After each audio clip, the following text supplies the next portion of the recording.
Hello दोस्तों, DP classes में आपका स्वागत है। आज हम एक इलेक्ट्रिसिटी का ही लास्ट टॉपिक पढ़ने वाले हैं जो कि है इलेक्ट्रिक पावर। पावर के बारे में तो हमने पढ़ाई पहले कर रखी है, पहले सुन रखा है पावर को कि the rate of doing work is called power. Work का रेट होता है वो पावर कहलाता है।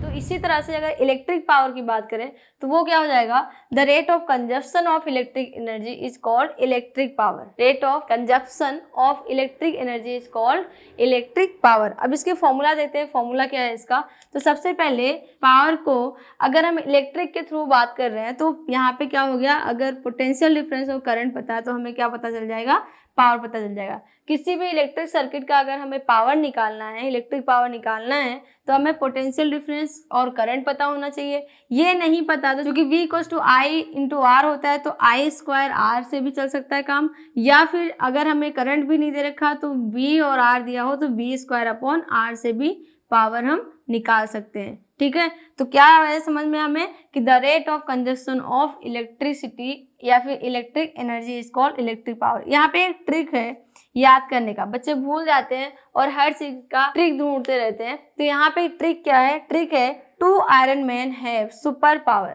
2 iron man have super power. Trick कैसे वर्क करता है देखो, 2 आयरन का मतलब है कि I का स्क्वायर, आयरन मतलब I का स्क्वायर तो I² हो गया, मैन हैव सुपर पावर है ना, तो IR यहाँ पे ही दोनों चीज आ रहा है, IR तो I आया और साथ में 2 है तो 2I यानी I का स्क्वायर × R = P।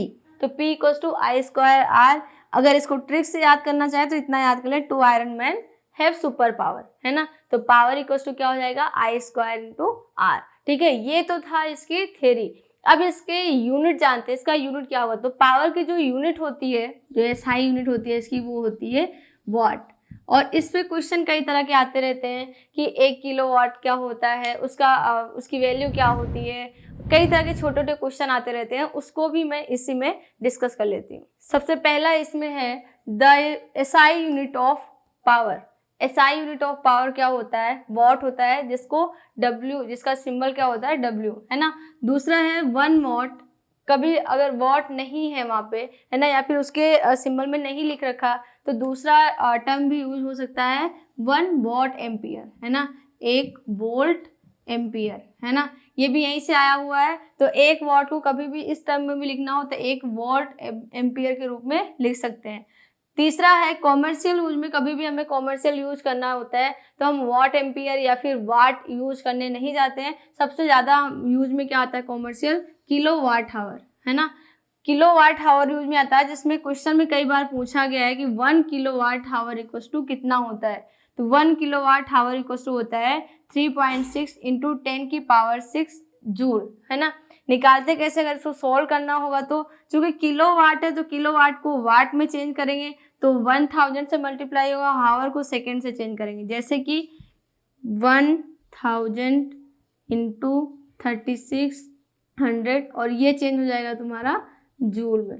ठीक है, जिसको मल्टीप्लाई करोगे सोल्व करने पे यही आएगा 3.6 × 10⁶ जूल आएगा। ठीक है, तो 1 किलोवाट आवर को हम ये भी बोल सकते हैं कि ये 1 यूनिट ऑफ इलेक्ट्रिकल एनर्जी है ना। इलेक्ट्रिकल एनर्जी का जो यूनिट मापते हैं हम, वो कैसे मापते हैं, 1 किलोवाट आवर को। अगर 1 किलोवाट आवर हो गया मतलब 1 यूनिट हो गया। ठीक है, अब इसके बाद में एक छोटा सा टर्म है इफिशियंसी ऑफ इलेक्ट्रिकल डिवाइसेस। जो इलेक्ट्रिकल डिवाइसेस होते हैं उनकी इफिशियंसी कैसे मापते हैं, तो जो आउटपुट निकलता है और जो इनपुट होता है उन्हीं दोनों को अगर हम डिवाइड करें तो हमें उसकी इफिशियंसी मिल जाती है।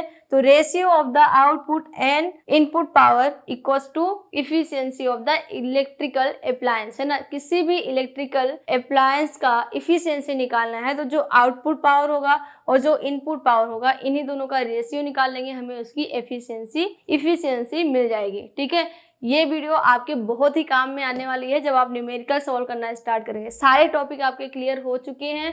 अब इसके बाद में हमें क्या करना है, हमें न्यूमेरिकल सॉल्व करना है, न्यूमेरिकल करना है। ठीक है, तो ये वीडियो अगर आपको पसंद आती है तो बहुत अच्छी बात है, वीडियो को शेयर करें, लाइक करें और अपने इस चैनल को सब्सक्राइब करें।